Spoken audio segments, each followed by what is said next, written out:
Get your cowboy boots ready. Dive into the hottest country music TikTok videos that rode the viral wave across the internet's wild frontier. Number 1.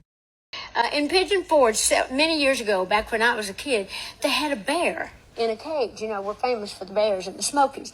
And they had a bear in a big cage up there, and people would stop at this market, and they would buy Cokes for this bear. It was in the cage, and tourists would take pictures, because Gatlinburg, that whole area, for years, they would put Cokes and peanuts in the Coca-Cola cans or whatever the bottled Cokes were then. So anyway, this bear was just getting bigger and bigger, but they were doing that, and they were just selling all kinds of stuff at this market. Yeah. And this poor bear was just drinking them all. And one day, some redneck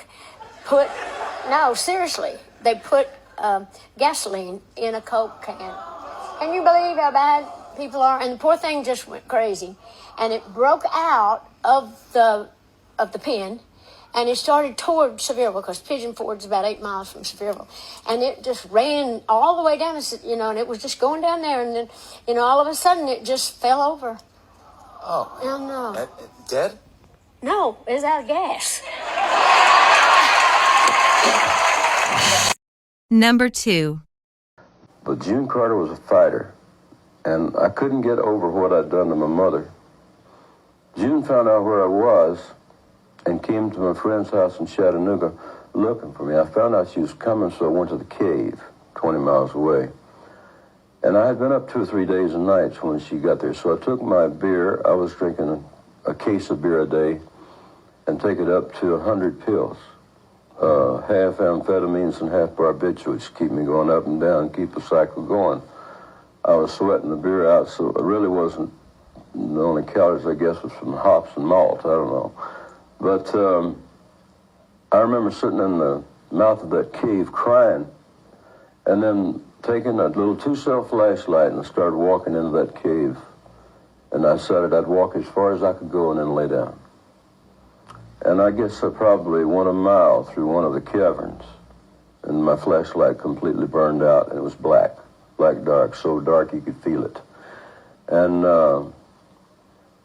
I lay down flat on my back and said my goodbye prayers. I can't handle it myself. I'm giving up. I'm going. I must have dozed off because I felt a presence. I didn't see anything, I didn't hear anything, but I felt a presence. I felt a power and a strength, and that inner voice almost said, no, you don't give up. You got things to do. Number 3.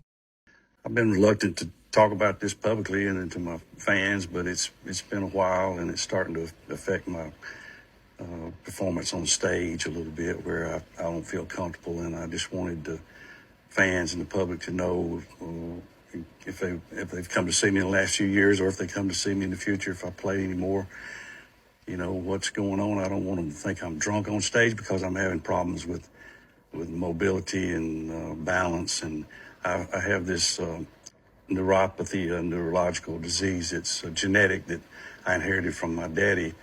It's called CMT, ironically enough, because CMT was the big part of my career. I made more music videos than anybody in the industry, I think. But anyway, that's the name of it. That's the abbreviation for the doctors who discovered it whatever years ago. But it's this degenerative nerve disease that affects your nerve and muscles in your. Number 4.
Number 5.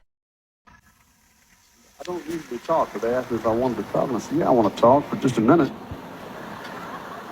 You talked earlier in the segment about having courage to start writing songs and courage to, be an artist and all those kind of things, but I think the greatest impact that you've had on me, besides the obvious things of your music, I moved here wanting to be you, is you've had the courage to encourage me.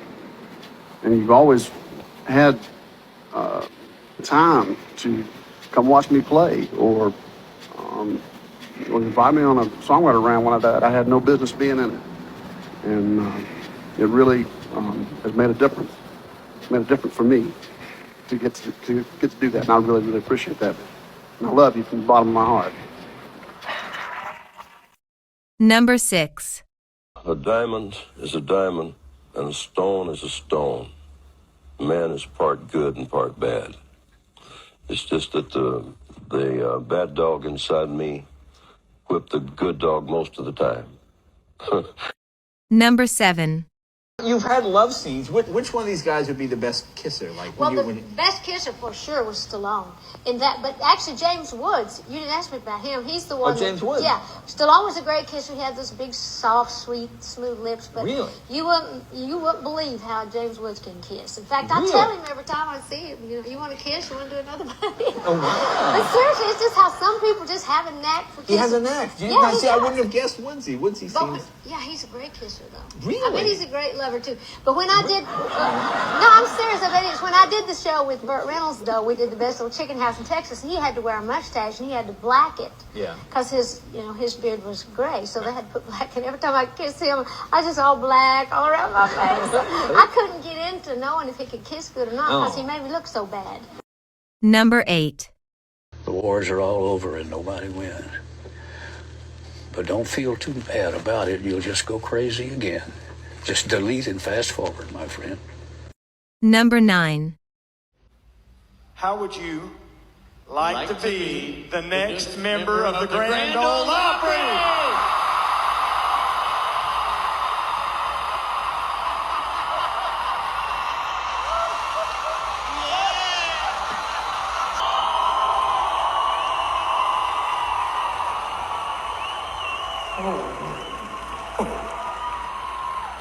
All right.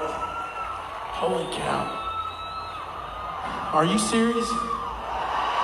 Okay, because if you're not serious, that would be really mean. Okay. Oh, wow, okay. We got to sing another song. Number 10.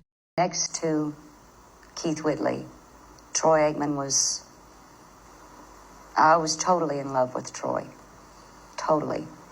And there was nothing I wouldn't have done for Troy. I was, at one point, I was willing to move to Dallas or whatever I had to do and come back and forth to Music City and do my sessions and whatever. And because of the awful publicity, the rude things that people say,